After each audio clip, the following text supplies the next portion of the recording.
I'm Henrik, I'm one of the founders and CEO of Perdoo, and I'm here to talk about vision, and I'm here to talk about goals. Now, if we have a closer look at vision, I'm sure we all know a lot of people in our lives that have big dreams, big things that they want to do. However, there's a big gap between their dreams and the current reality. To turn these visions into reality, you need goals, and you need ambitious people crazy enough to actually work on these goals. Now, once we have that, we can build empires like Google, put robots on Mars, or even split the atom. But it's also why today's successful companies will still exist tomorrow. That is nicely captured in a famous quote of John Doerr, which I'm sure you know. Ideas are easy, execution is everything, and it takes a team to win. If we have a look at the history of goal management in the enterprise space, this is an overview that we put together. It sort of started with Peter Drucker, who developed a concept called MBO, Management by Objectives, in the early 1950s. Andy Grove, who co-founded Intel, or officially was the first employee there, he was really into the management concept. He read a lot about it and he also wrote a lot about it. And in 1983, he published a book called High Output Management. In that book, he first coined the term OKR, Objectives and Key Results. John Doerr later on joined Intel and started working together with Andy Grove, and that's where he got in touch with the OKR methodology. When John Doerr moved on to join KPCB, a well-known investment firm, and they are well-known because they were one of the first investors in Google, John Doerr pitched that OKR methodology to Larry Page and Sergey Brin, and they decided to implement it in their organization while there were only 40 people. And today, with 60,000 people, they still use it. The reason why why Larry Page and Sergey Brin might have liked the concept is because they both went to Montessori school, and that is you find a lot of similarities between Montessori school and between the OKR concept. It's a lot about autonomy, it's about giving ownership to people and giving them responsibility, and also let them challenge themselves and let them challenge each other. From Google, it spread to a lot of other organizations, and if you go on the internet, you'll find plenty of companies using it nowadays. LinkedIn, Twitter, Zynga. But it goes far beyond the startup companies and these tech organizations. If you look at our customer base, for instance, you'll find organizations with as little as 7 people all the way up to 70,000 people across all industries, from very young to mature organizations. And the reason why all these organizations decide to adopt OKR is basically because OKR is nothing else as the past 70 years of experience with goal management in the enterprise space, bundled together in a framework called OKR. And they don't want to throw away these best practices and all these learnings, and that's why they decide to go for OKR. And this is why you have organizations like Perdoo nowadays that help organizations implement OKR and manage OKR. Now, if we put this on the slide, this is how that sort of looks like. It starts with the vision. And your vision you'll break down into objectives. And attached to an objective, you'll have key results. And key results are sort of feedback mechanisms that will tell you whether you achieved the objective or not. We'll get to that later. Then, of course, you have a lot of things that you'll do. We call these key actions to actually get to your objectives. And then key actions can be further broken down into tasks if you like. Now, this is captured in another quote that I really like. A dream written down with a date becomes a goal. A goal broken down into steps becomes a plan backed by action becomes reality. Now, why do we need all this? According to research amongst thousands of respondents across hundreds of organizations, this is what we found. 58% of people cannot name the top 3 company objectives. And this number is even more shocking if you realize that the people surveyed were actually tasked with executing the company strategy. My guess is that if you would survey everyone in an organization, the number wouldn't be 58, but more close to 98%. And another interesting fact is that more than half of your employees don't know their company's vision, and the people that do know it, 68% of them do not understand it. How can you be sure that everyone in the organization is working towards realizing that vision if they don't know what it is or don't understand what it is? Another interesting fact is that 70% of employees indicate they are disengaged at work. The reality is even worse because only 30% of people say that they are actively engaged, meaning that 87% of people are not. Now, if you have a close look at what these employees want, you'll find lots of research and lots of stats on the internet. A few things that we found are, for instance, that 70% of people want more clarity on goals and strategy. 67% of people say they will be more engaged if their individual goals are aligned with company goals. And almost everyone says that they want to see how their work contributes. And this is something that we also recognize at Perdoo when people join our organization. We've hired people from large organizations such as IBM and Google, and when they join our company, we always ask them why they would move from such a safe, secure corporate environment towards a much more dynamic startup company. And they always say that they want to have a voice, they want to have an impact, and they want to see that what they do, or they want to know that what they do matters. In short, they want to be part of something bigger than themselves. Now, this is what OKR will bring to a company when applied correctly. First of all, it will increase the transparency. It's a best practice within OKRs that all OKRs are transparent from the CEO to the intern. People need to know and need to see what other people and other teams are working on. Once you have that transparency, you'll see that your organization will become much more focused, because now everybody can see what is most important for my company, what is most important for my team, and make sure that whatever they are working on actually contributes to that. So that transparency also enables the alignment. If people can see what their company's priorities are, they can align their work with the company. And once you have that alignment, then people can see how they fit into the bigger picture. They not only see what they are working on, but they also see why they are working on certain things. And that is a very natural way of increasing and improving the engagement in your organization. So you have lots of tools out there that measure the engagement and that survey your people regarding their engagement levels. But working with OKRs actually solves the engagement problem. Now let's put this on a timeline. If you start working with OKRs, this is how that could look like. Of course, you first need a vision. You'll see that at the very top. Your vision should at least last 5 to 10 years. It shouldn't change that frequently. If you go one level down, however, that's where we arrive at the strategical cadence. That's where you define your annual company level objectives. Again, your annual company level objectives don't have to change that frequently. That's what you want the organization to be working on for that year. And your annual company level objectives should, of course, clearly contribute towards your vision. A great source for these annual company level objectives is also your vision. If you look at your vision, it's where you want to be 5 to 10 years from now in the future, then you know what to do this year. You can also look at your KPI dashboard. A KPI dashboard can easily show you the problems that you have in the organization. And these problems will probably, or sometimes can, prevent you from realizing your vision, and they need to be fixed. One level further down, we arrive at the tactical cadence. You may or may not decide to break your annual company level objectives down into quarterly company level objectives. But at the tactical cadence, most people use a quarterly frequency. That means that these OKRs will change more frequently. So your team and individual OKRs will always be based on your company level objectives, but they have to change more frequently, as these people need more frequent feedback, and at a technical level, things are more dynamic and things evolve more quickly. At the end of a quarter, you will look back and reflect on the learnings that you've captured, and you will start closing and rating your OKRs. So if you look at this timeline, you also see a sort of executional heartbeat. You will use the last week of a quarter to think about what you should be working on in the next quarter, and you will use the first week of a new quarter to look back and reflect on the past quarter performance. This is what we call the executional heartbeat, and it's very important that the entire organization has the same heartbeat, because if Team X needs to realize certain things within a quarter, it's very likely that they need the input or help from other teams to realize their own OKRs.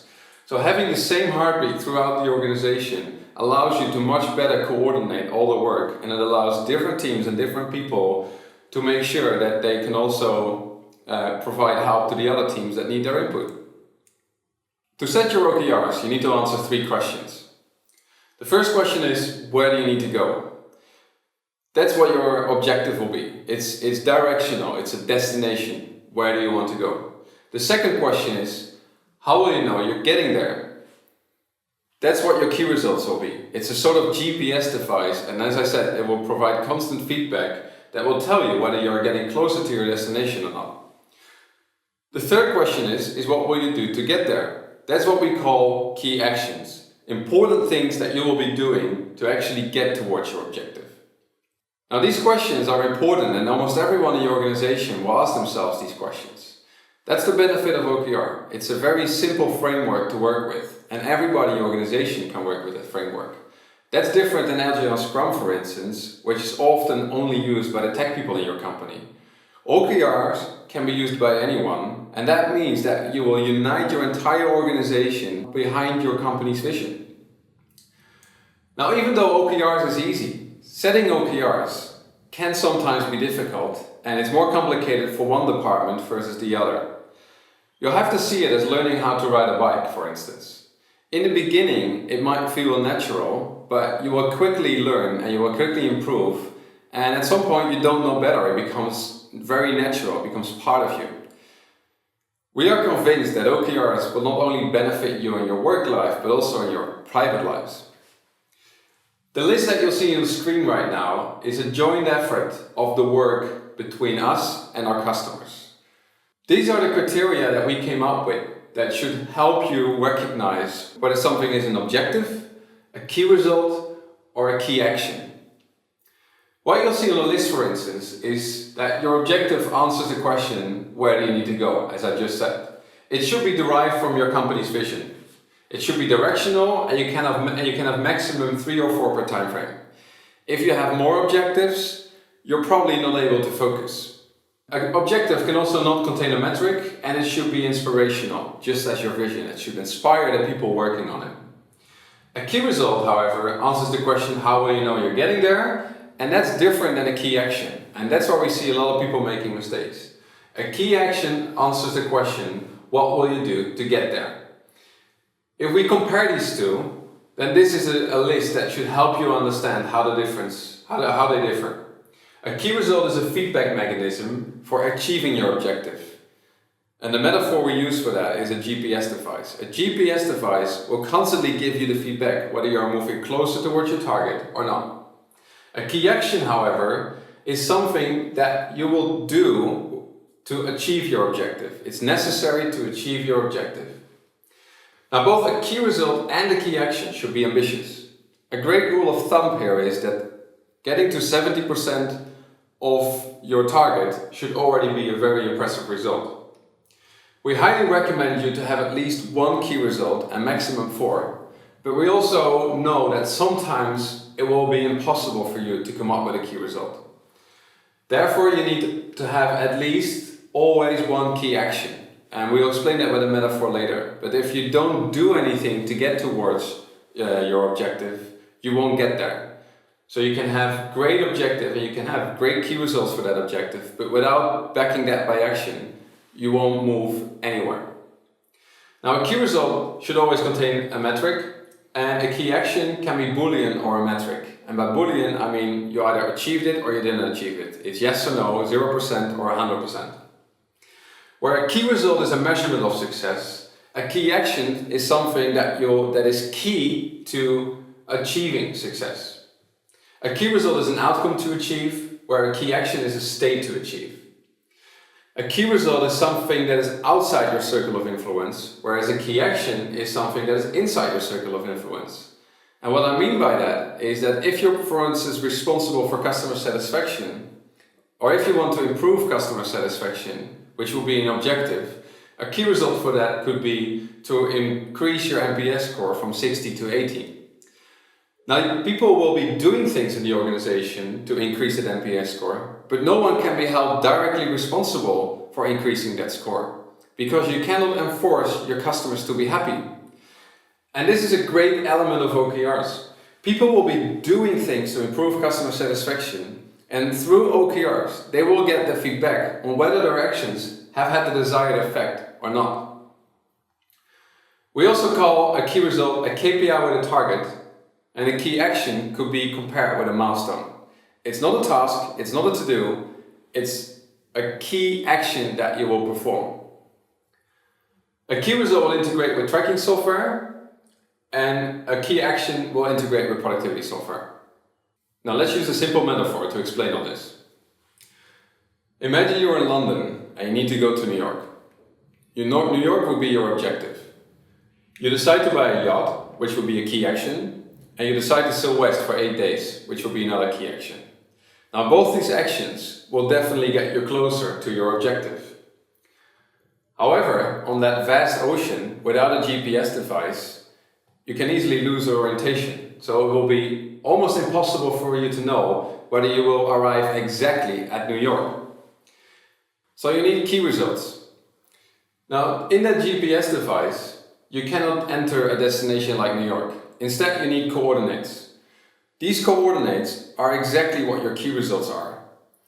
And these coordinates you'll put into your GPS device. And then your GPS device will give you constant feedback on whether you're getting closer to New York or not.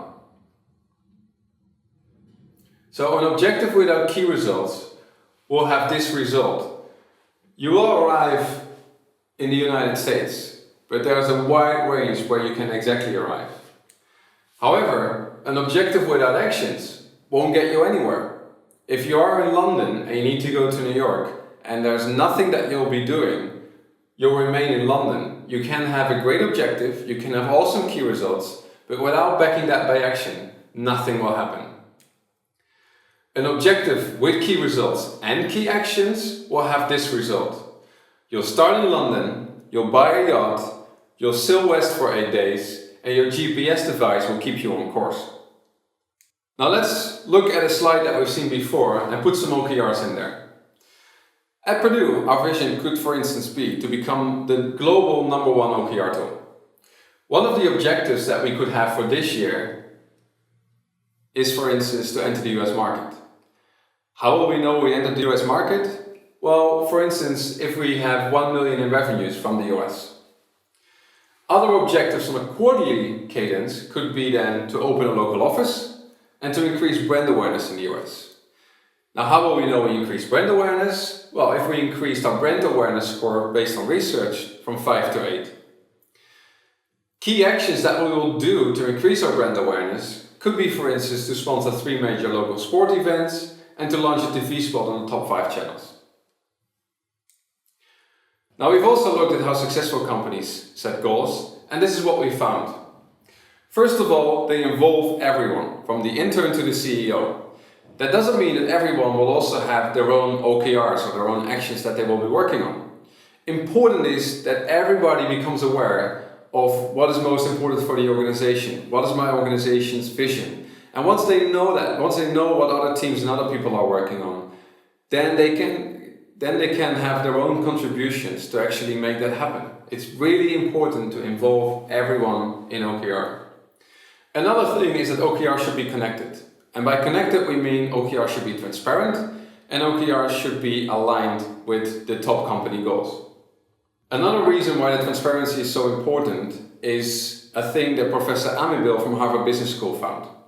She found that if you make your goals transparent, visible to other people, that you are much more likely to achieve them. The third thing is repeat. Successful companies set OKRs much more frequently. So they do so on a quarterly basis and on an annual basis. That means that these companies move away from these more old-fashioned organizations that only set goals on an annual cadence. The last thing is that they share progress.